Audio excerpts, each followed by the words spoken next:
Are we good? Well, welcome everyone to the opening panel of our closing session. We hope you've had a wonderful summit so far. I did want to take this opportunity to really thank our sponsors, and we're not going to list all of them, but the main ones: Customer First Renewables, Nataxis Investment, Greystone, Boston Common Asset Management, and Ecosystem Energy. If you're in the room, could you stand up and can we give these supporters a round of applause? Thank you for supporting the event. And thanks to those of you who are joining us online and live. I know this is physical space that we care about, but we also care about talking about these issues with the rest of the world. We're now actually shifting into the future action section as we close.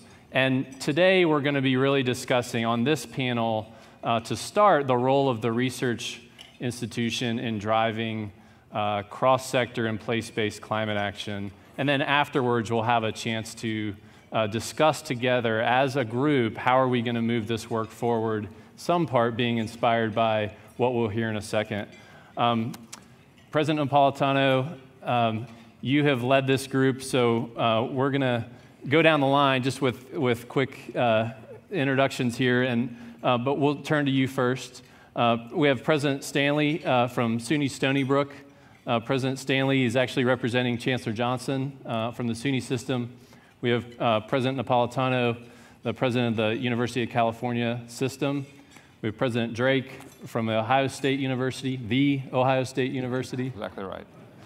We have Chancellor DiStefano from University of Colorado Boulder, and we have President Crow from Arizona State University. So thank you so much for making the effort to be here. I will say, in the spirit of cross-sector action, President Crow is going to be doing some cross-sector action at 1:15, where he's going to go to the state legislature, and so we're going to make our way through this agenda pretty quickly. So, President Napolitano, we've had an announcement today. We heard an announcement today. Many of the people in the room probably haven't actually heard it because we've been in meetings all day. Could you tell us a little bit about what this big announcement was? Yeah, so today we announced the formation of a coalition of 13 universities, university systems from across the country, and including some institutions in Canada and Mexico. It's known as UC3. It covers University of Colorado, Arizona State University, The Ohio State, the SUNY system, the University of California, Caltech, University of New Mexico, altogether 13 institutions, 1.5 million students.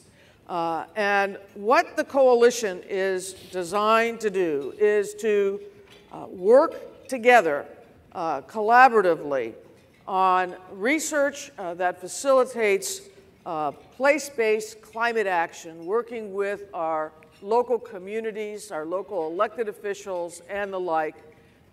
We represent institutions that have large footprints in their own geography, but also research that crosses boundaries and crosses borders. And what we intend to do through this coalition is to help develop research-based tools, action plans for local communities, for economic development, and the like. That incorporates the best of climate science and the best of adaptation techniques and tactics moving forward. So it's really uniting the unique power of research universities, which are unique institutions within the higher ed space, to propel really a solutions-based kind of action plan for local communities in the climate area. That is a big deal. That's great.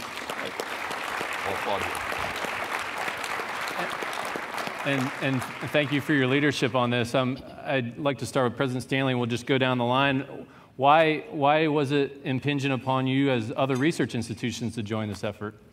So first of all, we're very excited, and as you said, I'm here on behalf of Chancellor Johnson, Christina Johnson, who's the new chancellor for the SUNY system. The SUNY system, of course, 64 campuses, 600,000 students, so the largest system of comprehensive education in the country, with university centers and research universities, but also with community colleges, with comprehensive and technical colleges as well.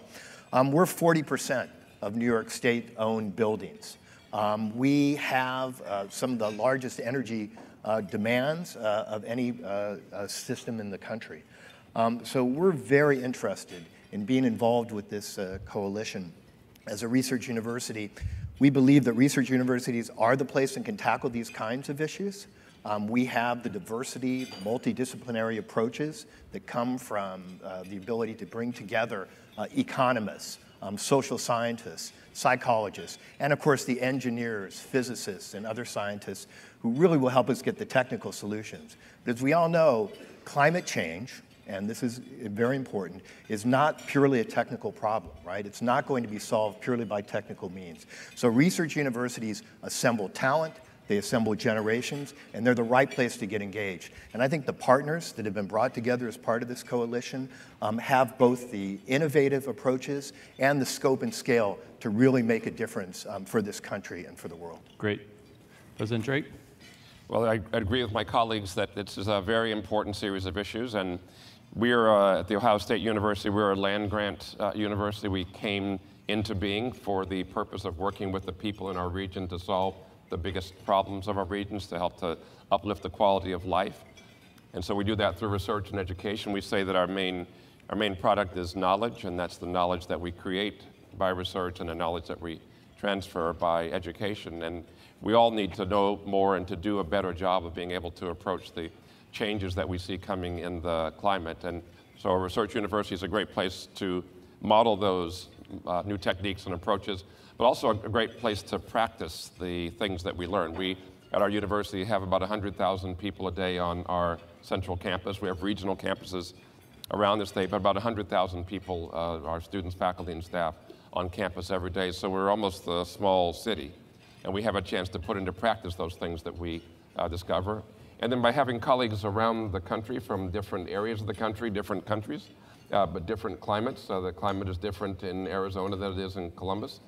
We can bring things together, that we can bring knowledge together that helps us to address these problems as they occur in different places around the country. So great to be a part of a coalition, to have friends and colleagues working on it. Great to have local solutions that can be generalized and work on a national and international scale. Scale, big part of this. Chancellor DiStefano. So the University of Colorado at Boulder, we have a legacy that goes back to the early 1970s in the area of sustainability and resiliency. We were the first university to do recycling back in 1976. It was the first student-led environmental center that was started at the university back in 1970. The first student-led renewable energy purchase, which is back in 2000. And we were the first zero-waste major football stadium back in 2008. And we happen to live in a community, in the Boulder community, both the city of Boulder and the county of Boulder, that too has a real legacy of sustainability and resiliency. And we've been working together as partners for the last 45 to 50 years. And now what we see is that we would take the research that we're doing, especially in the area of the geosciences, where we're #2 in the world, and work with other universities across the country to solve the problems that we have today. We can't do it by ourselves. I think we each bring unique strengths to the table, and how we collaborate together on those strengths will really make a difference. And finally, for us in Boulder, we have the national labs, such as NOAA and NREL and NIST, very close to us, with working in partnerships, especially with NOAA and NREL, on issues of energy and sustainability and resiliency. Great. So scale, some ability to align with mission, and then this legacy piece is really interesting, long-standing entities within these locations. President Crow. I think the only thing I would add, I mean, we're obviously as an institution deeply committed to the future, and you can't be deeply committed to the future without trying to solve 3 simultaneous problems, even just in the United States. One, we need economic growth at a much faster clip than we're able to generate in the last couple of decades. We need 4% per year minimum And with that, we need a reduced carbon footprint at the same time. We haven't figured that out. Then on top of that, the signal for carbon and carbon-related change in our existing system is such that climate adaptation and other mitigation type steps are such now that what we realize is that all of the universities individually operating on their own, they're too small, too isolated, not well enough coordinated. We didn't build any national laboratories focused on these kinds of things, and so what we need to do is to build the equivalent of that, drawing in from the expertise, at least initially, of these 13 or so schools, bring everyone together and figure out what kinds of solutions can we derive by working with each other that can be applied in Columbus and Denver and New York City and Phoenix and San Francisco on solving the actual problems on the ground that everyone is facing. For instance, here in Phoenix, one of the things that we're working toward is, can we lower nighttime heat index? Can we reduce the local brown cloud, and can we reduce local ozone? If we can't do that in the fourth most populated and fastest growing county in terms of population in the country, well, then we got big problems everywhere if we can't solve it. And we can't solve it by ourselves. We need the know-how, the expertise, and so forth. And bringing universities together, President Drake and I are a part of another University Innovation Alliance focused on solving issues related to graduation and so forth and so on. What we found in that was that if you bring universities together and break down some of the barriers, focus as much exchange energy as possible between them, and then apply it to your local situation, you can get a fantastic set of outcomes. And so that's what we're excited about in terms of being a part of this program. Great.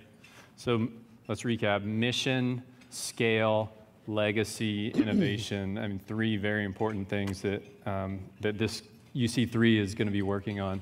So I want to, President Crow, turn to you here for a second. You had the vision 10 years ago to help launch the President's Climate Leadership Commitments and the Climate Leadership Network, and everyone on the stage is part of the network. I'm wondering, given that history and largely focused internally on higher ed, what has changed since then, and why now? Why now participate in this? Just as a sidebar, you know, we've got 50 megawatts of solar that's deployed. We're going up to maximum full deployment just on the side. So we're all in on that, which is to lower our own carbon footprint. And there was some smart aleck New York Times article writer that asked us, you know, why does anybody care about universities relative to carbon footprint? And we said, well, you only have 3% of the carbon footprint. I said, well, we got 100% of the student footprint. And so why don't we focus on it for that reason? So we were very excited about that. But the why now is that, one, we have matured as institutions to realize that us living in our own little fiefdoms, arguing and competing against each other while these problems continue to accelerate, is not the path for the future. So the why now is we can see it, we can structure, we can organize, we can link together.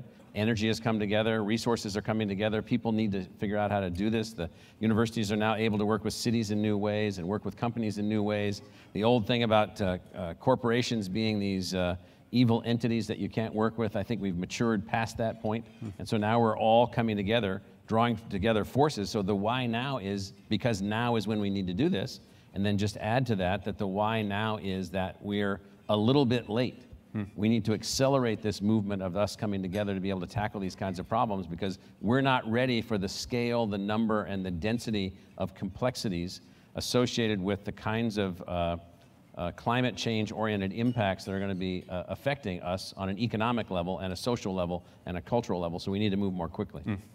I'm going to just answer a couple things, just to Michael's point. I mean, why now also is because we couldn't do it yesterday, because yesterday's gone. Now is as soon as we can really approach these things.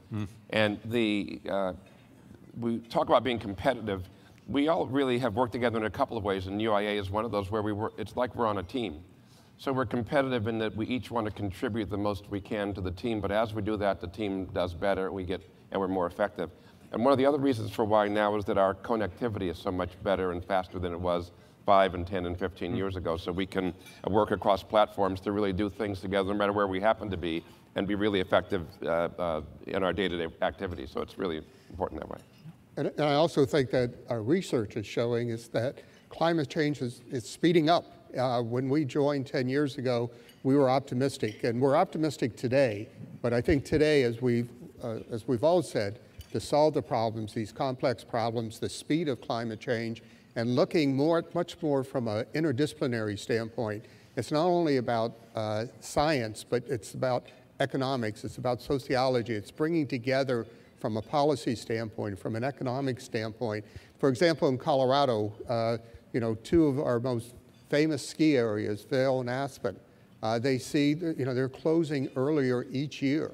That's an economic impact on the state and on the citizens of Colorado. So how do we work in an interdisciplinary way with our colleagues to look at this both from a scientific point of view, but also from a public policy point of view? Yeah, Napolitano and then President Stanley. Well, I was going to say, I think there is a growing public urgency to this, and the public urgency is motivated by what we see every day. You mentioned it. It's shorter winters in some areas. In some areas, it's flooding. In some areas, it's fire. But these kind of climactic, some of them are slowly evolving, some of them are catastrophic developments, all require us to think, how do we help our local communities, and then by extension our country, adapt to the phenomenon that we umbrella under climate change. And how do we, on a different twist on the economic development side, the lack of snow affects jobs in Aspen, but the need for new renewable energy technologies and their manufacture creates jobs. So how do you translate that into the local ecosystem? Great. President Stanley. So I think to maybe deal with an elephant in the room, I think there's a leadership vacuum in this area as well. And I think as the federal government has stepped back for leadership in this area, I think people are looking for other institutions to step up and really carry the water for this. We are regional leaders for our areas. I think we're places where people look for leadership. They look to see what we're doing. That influences what our communities are doing as well. And I also think that we're really in a situation currently where we can't sit back any further. Really, it's so compelling. It's coming from our students. It's coming from the people in our communities that we have to step up in this area, and I think, and take a leadership role.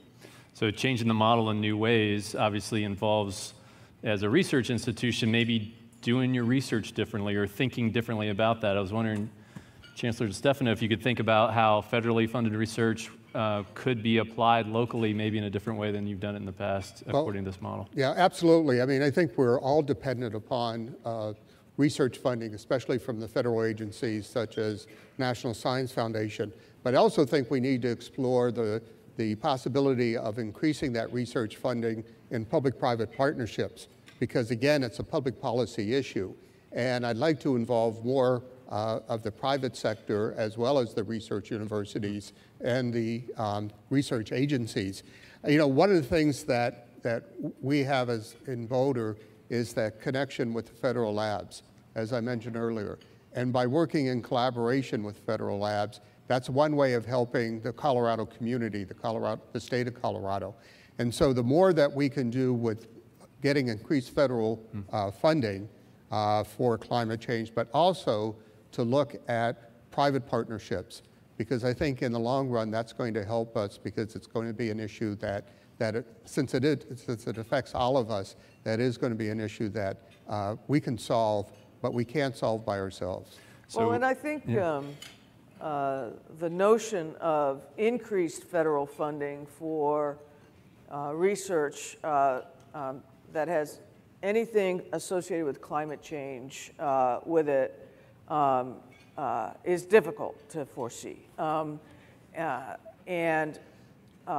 know, we hear that the projected federal budget for the Department of Energy and their energy-related, climate-related research is going to be slashed, at least on recommendation of the administration. And that means that there is an imperative for us to facilitate collaboration for the research dollars that are there, so that they can reach their highest and best use. And we also need, I think, as President DiStefano mentioned, we need to bring in other partners. The federal government, its investment in this area is not likely to change, but local communities will have needs, and so they can too invest. The private sector can invest, the nonprofit sector.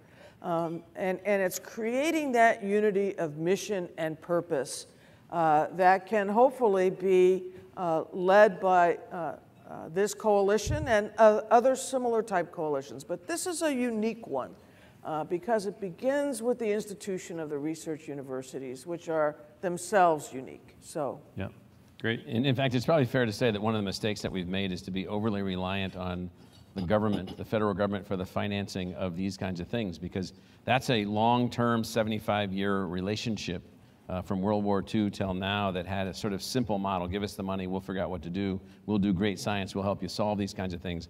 That model's good for some things, but not good for other things. This happens to be a model, an area where we need private philanthropy. We have that, all of us have that. We need individual citizens stepping up, cities, counties, towns, other not-for-profits all coming together to think about solutions.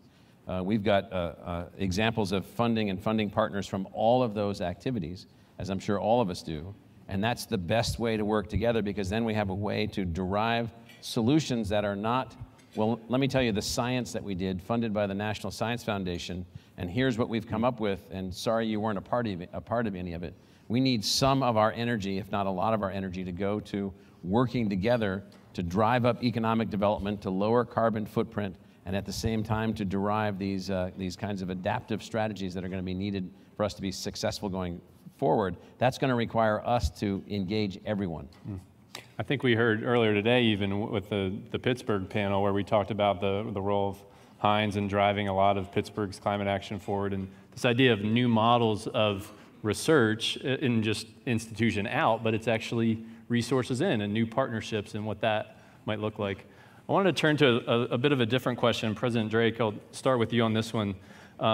All these institutions exist in unique political environments, and in some ways climate change can be a controversial topic depending on where you are. So I wonder if you could kind of speak to that from a challenge perspective, and then also talk about how this presents an opportunity for you to engage maybe differently with your community. Yes, well, our university, like many of the others here, is about 150 years old, and we have been working on a long arc of doing what universities do well, which is, as I mentioned earlier, is to find new knowledge and then to share and disseminate that. So political changes tend to go like this. We really have a different and longer arc. I'm, as again, other people on the panel with me, trained as a scientist, a research scientist, and you work together with your colleagues to do the best you can to get the most real and sustainable answers, the most lasting answers to problems, and build step upon that as you move forward. So we're thinking really about the science and research, about the answers to the questions, about the knowledge, about working with our colleagues to share those answers, to help us each do a better job of approaching the problems that we see in our society. And political winds will shift. We need to continue to move our society forward. Right. Others along those same lines? Well, the only thing I would add to that is that, what people really want in the general citizenry is, it's one thing for academic scientists to come up and say, the sky's falling, we're all going to be terminated in the next 4 years unless we make these changes. No one would believe that, even if they said it, ever. What we need less scientific theorizing. We need to be doing that work, but what we really need is more solutions. How do I solve this? How do I fix that? How do I deal with natural disasters? How do I deal with local environmental issues that are being driven by larger climate shifts and climate changes?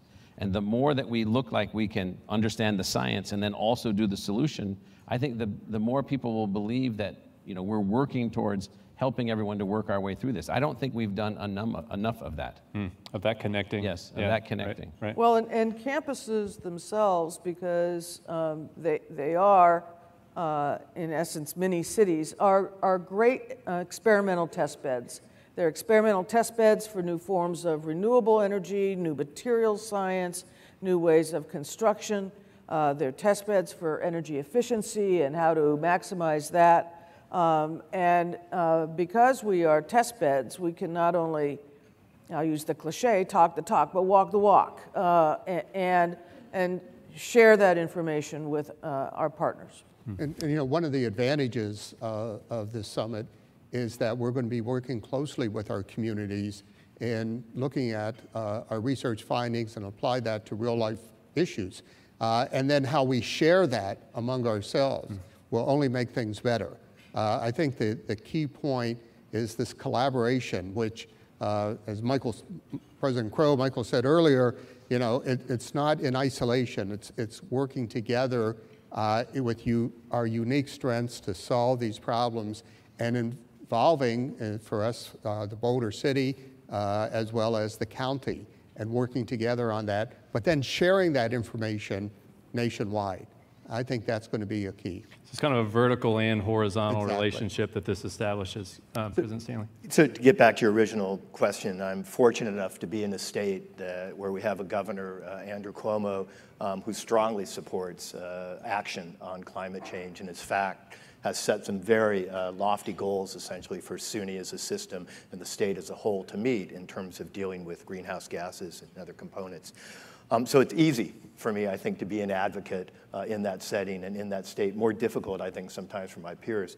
But I think one of the features of a university is that we, and our faculty, is that we're not afraid to speak truth to power. And I think we have to continue to do that. And I think the science is really irrefutable. And I don't believe we can back away from that. The other nuance I bring is I'm a physician by training, an MD. So I look at this sometimes as a public health issue, essentially, as well, and I feel very comfortable speaking about public health issues, whether it's tobacco on a campus, whether it's gun violence. I'm comfortable speaking about these kind of things as a physician. So sometimes maybe you can change the narrative in a way that takes in a slightly different direction and might take some of the politics out of it. Although when I talk about guns, that's not probably taking any politics out of it. Great. So we kind of established this anchor function of the research university here, and we're prototyping a model that President Napolitano talked about through the UC3. A lot of people in the room are actually from other institutional types, so I'm kind of curious to hear some discussion around how you see the research university in its unique role, as we've been discussing, complementing, or in some ways other institutions also complementing the work that the UC3 will do. And we can open it up, but President? So I'll start. I think part of, as I mentioned earlier, part of the advantage of having the SUNY system involved is, of course, we have that diversity built in. So community colleges, comprehensive and technical colleges, and of course, university centers. I think the kind of solutions we're going to have to come up with, many of them are going to have to be generalizable. They're not going to be solutions that work just for research universities, to state the obvious. And so I think the opportunity from this coalition to develop some best practices, some ideas that really can be taken to scale, I think, again, from our inclusion in it and Chancellor Johnson's engagement in it, I think we have the opportunity to really work at scale and take a look at other institutions. The other thing is, as I mentioned earlier, there's not just technical solutions to these problems. And so all campuses have opportunities, I think, to contribute and make a difference. So I think we really will be more successful when we have a series of ideas and when we have a series of things to bring forward. The more inclusive we are in distributing those, I think the more effective we'll be. Great. There is great student interest in this area. And, I think that we are research institutions, we are also education institutions. And one of the things that we can collaborate on is, things like curricula and how we are educating our students, in this new climate era that they will grow into.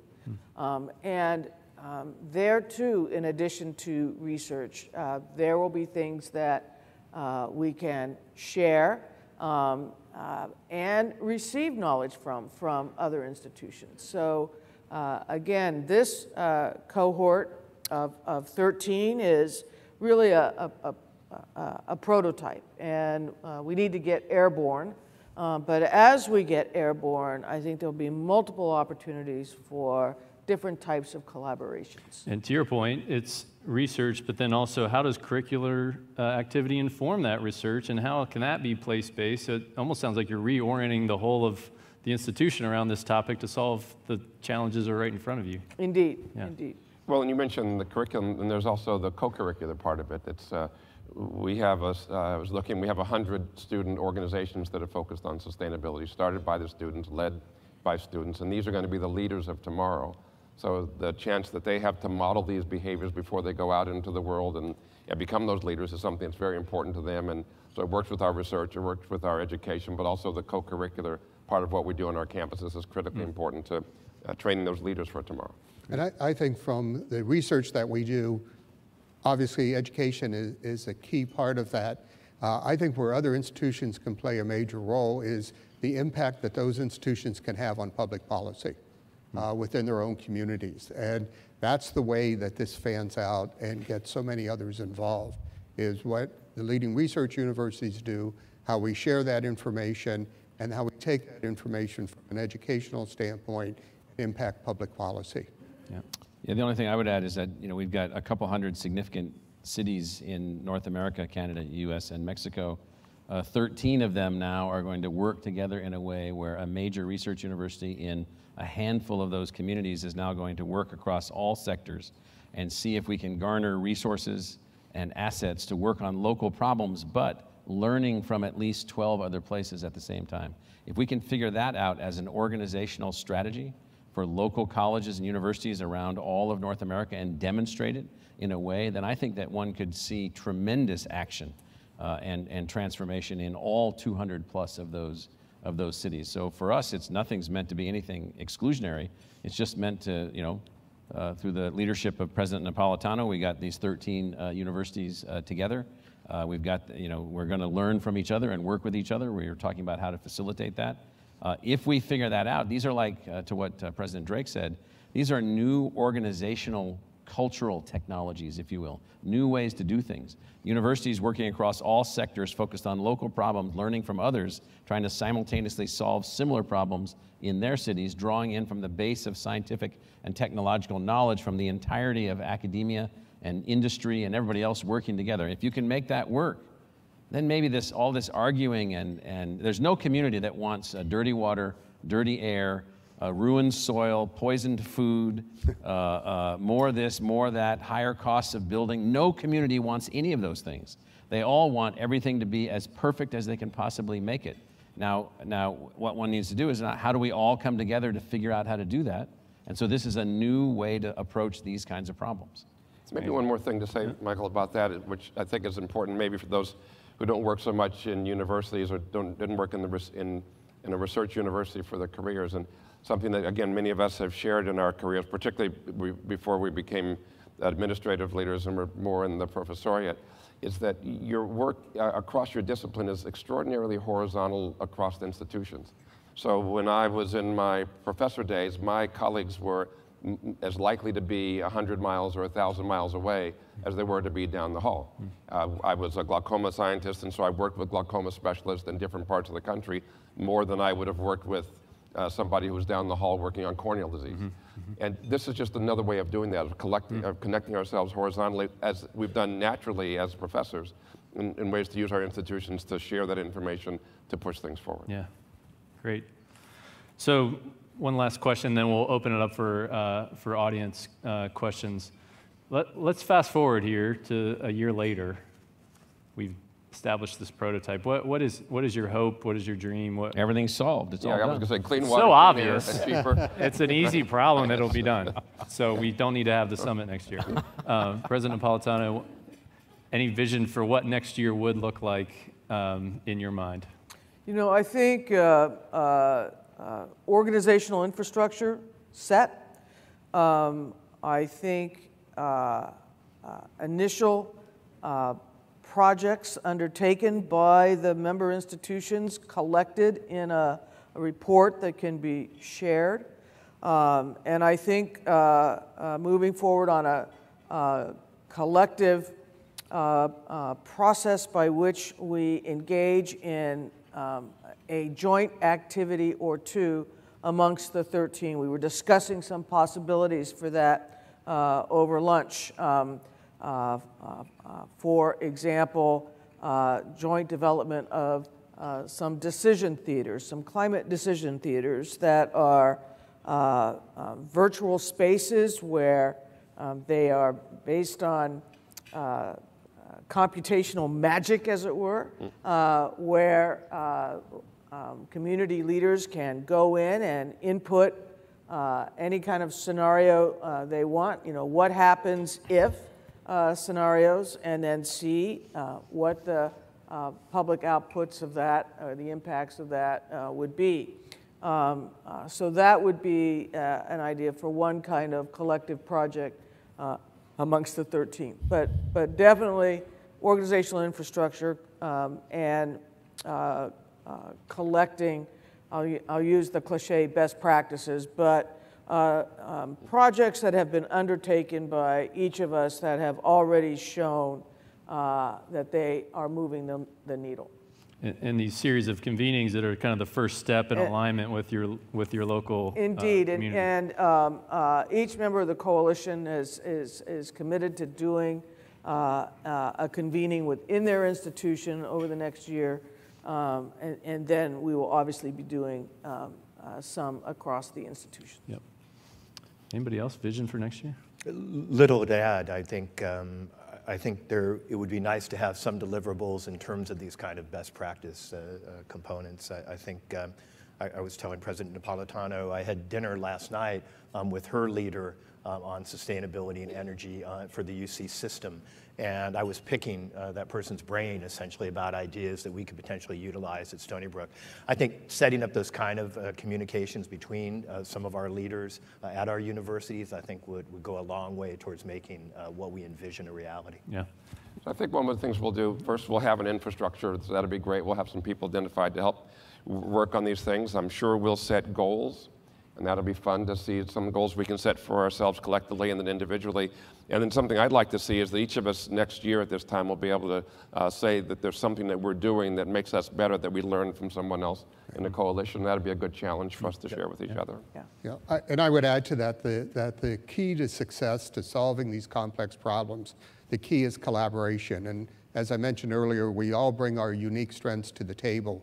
And what I'd like to see in another year is that we all share in those unique strengths and the findings of the research and the collaborations that we have with our local communities.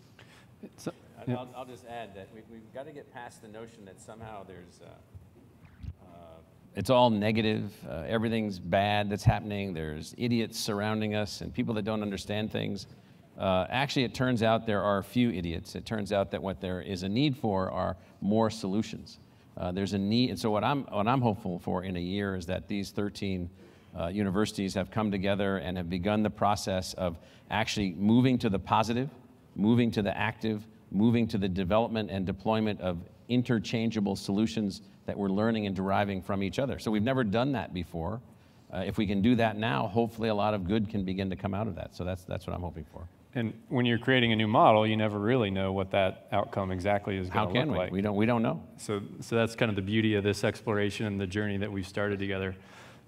So great, we're going to now open it up for questions. And where's our mic person?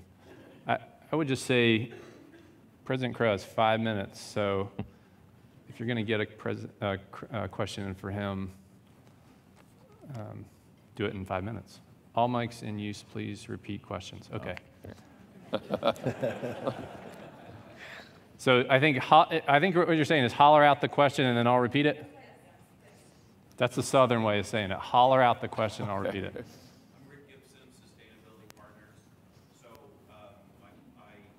see that knowledge and organization and technology are huge. My question is there enough public money to get all this done? And what does the panel think about where the money is going to come? I'll take that. So I think there's not enough public money. Repeat the question. Oh, the question is there enough public money to work on all these things with structure and design and so forth? And so I'd say if we end up with only public money we failed. And so we need money from every sector, every group, every level philanthropists, foundations, local government, county government, state government, other non-governmental entities, others along the way. If it always is there enough money? Have we raised the taxes enough? Can we raise more taxes to solve all our problems? That model is done, as you might have noticed. And so, to keep praying for its return accomplishes nothing. And on top of that, it probably wasn't good enough to begin with. It was too simple. It didn't engage enough people. There weren't enough stakeholders at the table helping to define the agenda. So I'm hopeful that it's not about public money. They need to be investing, yes, but it's about broader money. Now, I'm off right now to the legislature to talk about public money, but yeah. Well, thank you so much. Let's give a hand for President Crow.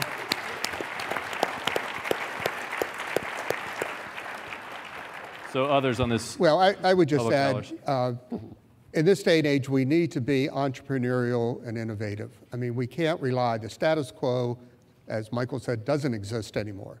And so we have to look at new ways of raising money, new ways of doing things differently, being much more entrepreneurial, much more innovative than looking at how we used to do things 5 years ago, 10 years ago, 15 years ago.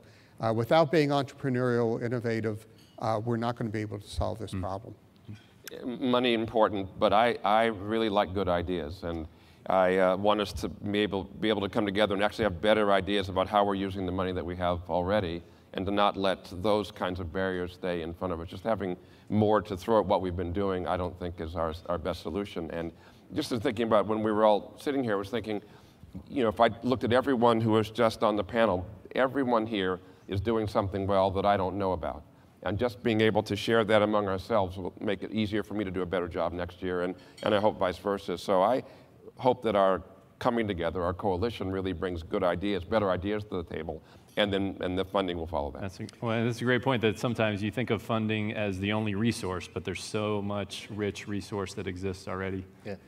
And I think it's my expectation that we're going to recognize, or there are going to be ideas that actually will have significant ROI. And it's actually going to just make financial sense to invest our own dollars, if you will, in these kind of interventions. Yeah, great. Yep. Ed Johnson, Chair of Second Nature Board.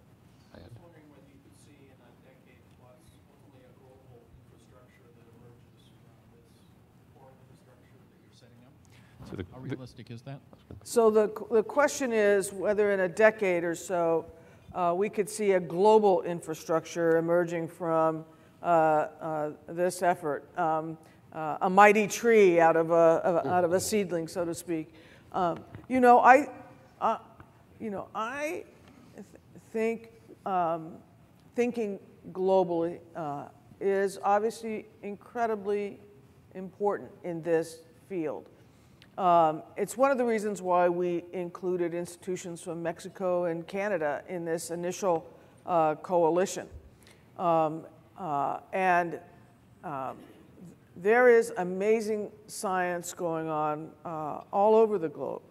So to have a better, more mature infrastructure for exchanging those ideas, that research, et cetera, is a way of expanding all of our resources in this area. So that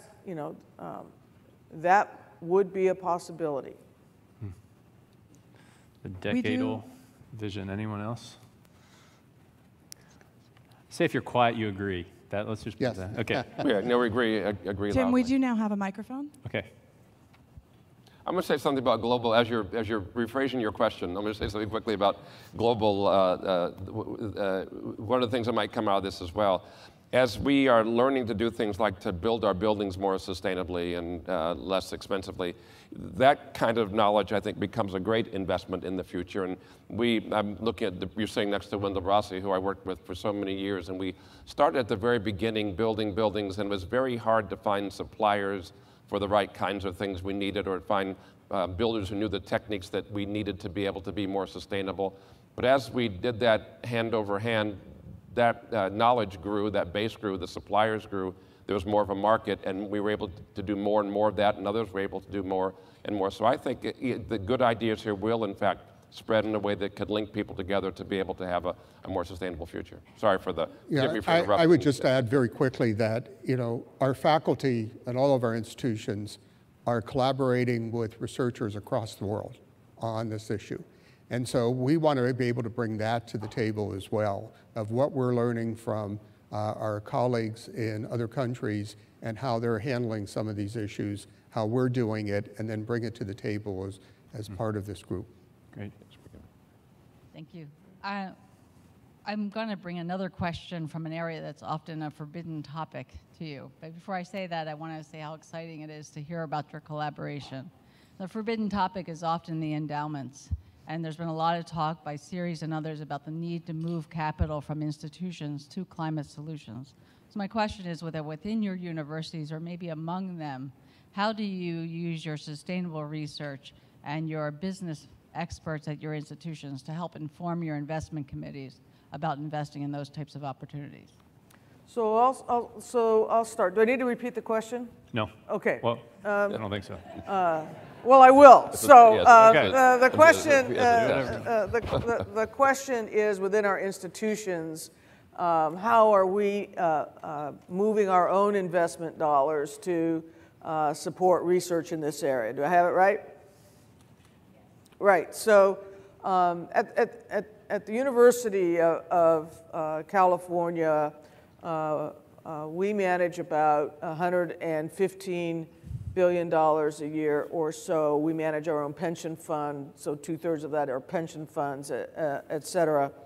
And our chief investment officer has set aside up to $1 billion of that to invest in new technologies in the energy field. And he's participating in several other funds in which there are multiple partners that are also looking at that pipeline of how do you bring investment capital to the original research necessary and support the movement of the research to prototype to maybe manufacture and marketability. So this is something that we are keenly interested in and have been working on for several years. Anybody else want to take that? I'm sad to report on behalf of SUNY that SUNY as a system really does not have an endowment. It's one of the things that Chancellor Johnson is working very hard on actually to change, but there's actually no SUNY endowment per se. On campuses, I think there is an effort, and we've actually set up through some state funds, venture funds essentially that are designed to support research, and looking for investments in clean energy has been a major part of that strategy. I mean, we also look at, seed funding for research projects in this area that come from the campus. And also, as I mentioned, as we look toward private funding coming in, private funders want to make sure that the university is investing before they put their money in. And so in working with private investors, I think it's mandatory that the university sets aside dollars, and we do, to leverage that private funding. Oh, just to give an example then of how I think the coalition can work, just in our discussing. Now, I know that we've met with the investment leaders at the University of California about ways that we could pool our resources so that that money becomes larger and we're able to do things in a smarter, better way. And I will say also that we now this year have a public-private partnership with Ohio Energy Partners to build a $50 million energy innovation center on campus, public and private money coming together in a way that I think some of our other colleagues might be interested to look at and might work well. And so I think there are these ideas that we've all kind of worked on our individual campuses or in our regions or with one or another partners here. And the 13 of us come together can magnify that hopefully over these next few months. Great. Yeah, a model that we've had in Colorado for the past 10 years is called the Collaboratory, which involves University of Colorado Boulder, Colorado State University, Colorado School of Mines, and NREL, the National Renewable Energy Lab. And by we got approximately $8 million from the state, and we were able to leverage that to about $100 million in research funding in the area of climate change, energy, and so on. So I think we have been doing this, and I think it's a way that we can discuss with our other members about how to do this, how to get some leveraging, both with private money, but also with maybe possibly state funding. So he's been up and down like 3 times, so go ahead. I'm worried about the camera. The back of my head doesn't, is not as photogenic as maybe the front of my head. I don't know. I work for an asset management firm, Morova. I'll give you an example of how we use a university, and then I'll leverage into I'll move that into my question. There's a small university in England called Cambridge, and we pay them for research that guides our voting and engagement, and even our investing. There's real economic value in the types of stuff that you're describing.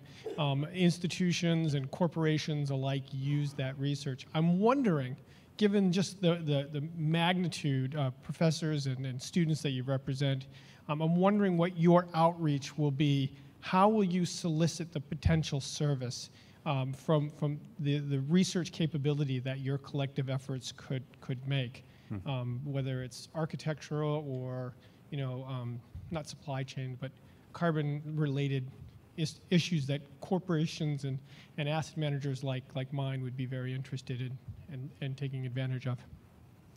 So maybe how do you get the story out to the fact that this is existing and there's connections to be made? How do you effectively do that at the top? I think, speaking for the University of California, I think this is a real challenge for us. We have so much research being done by so many members of the faculty on so many different projects, not to mention the research being done by graduate students and even sometimes undergraduate students. So how do we effectively pipeline that information into the investment community?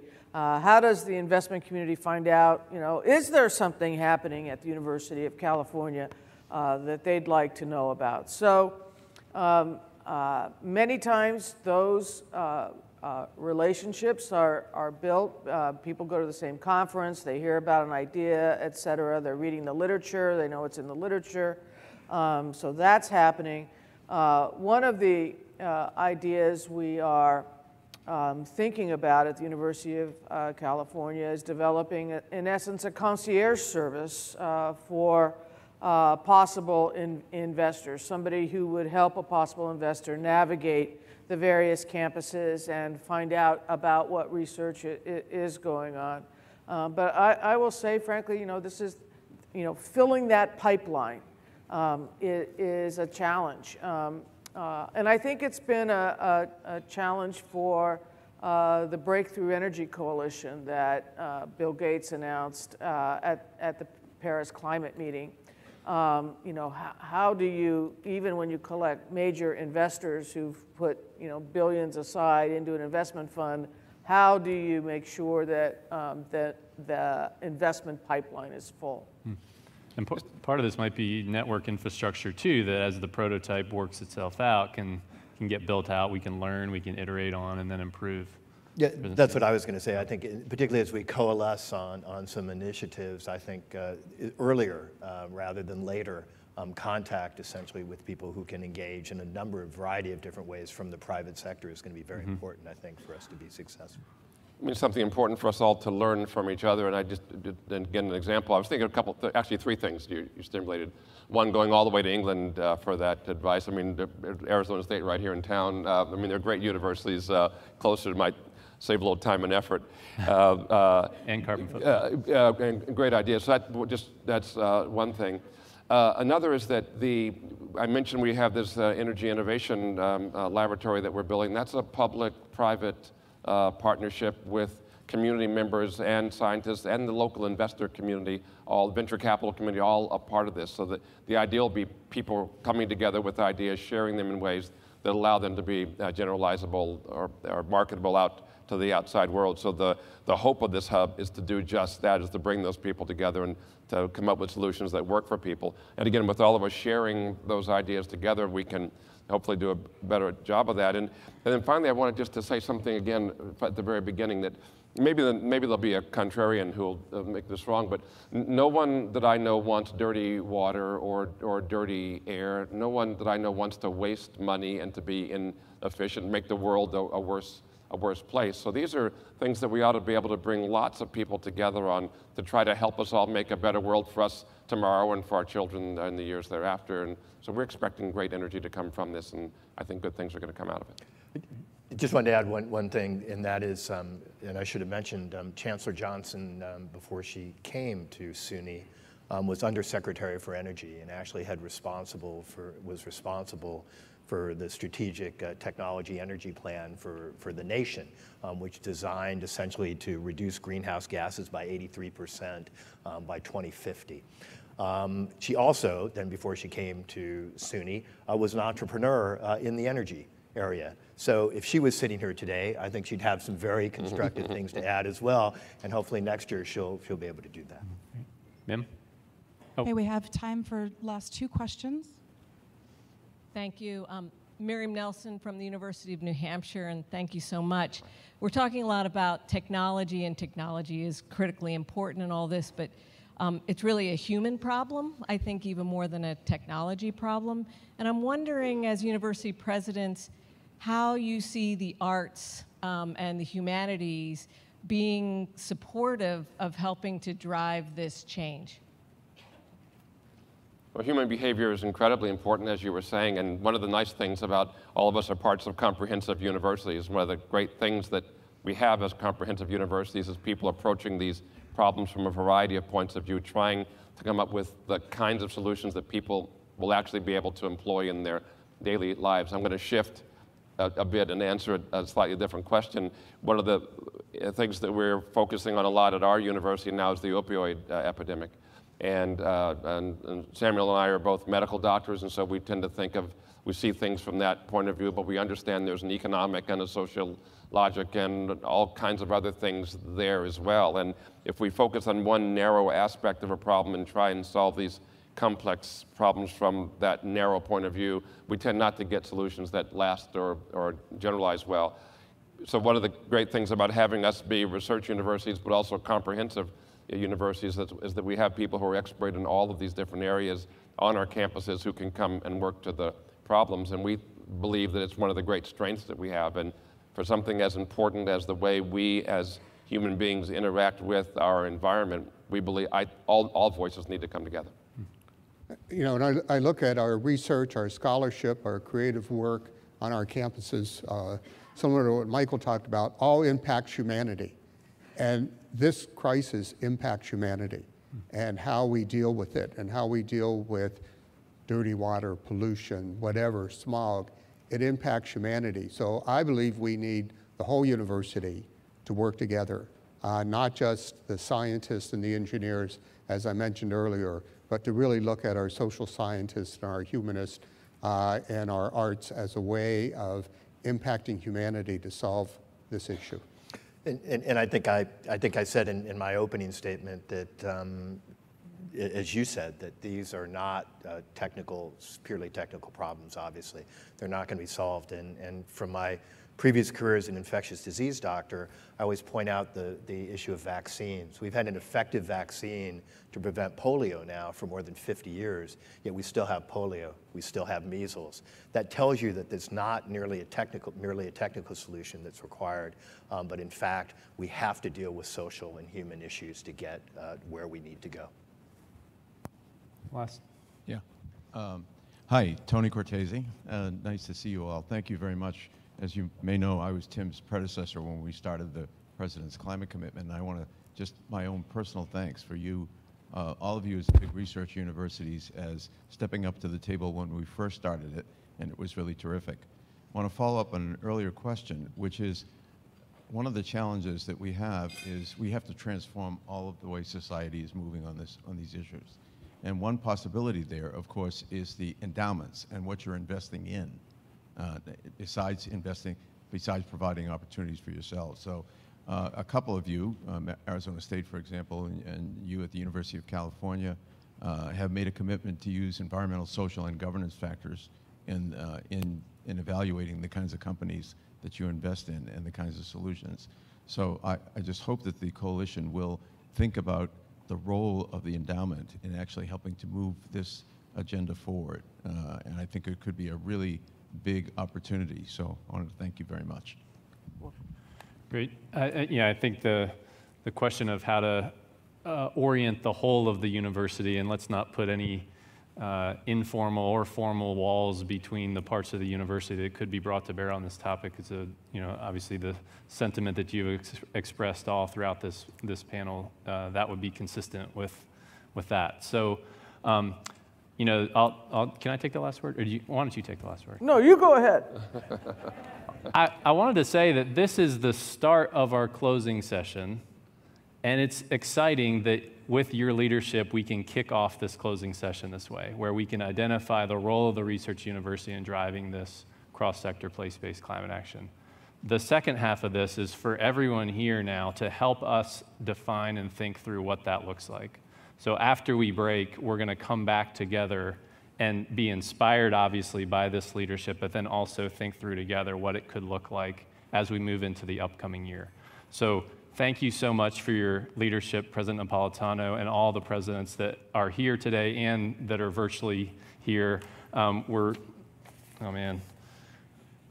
okay. And you can find more information about this at secondnature.org.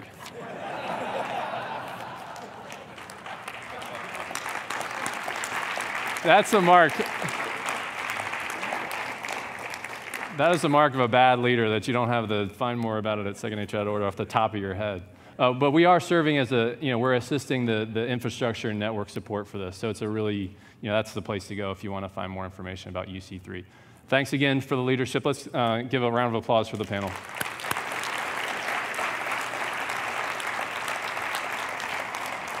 So we're going to be back in here in 15 minutes, 1:45.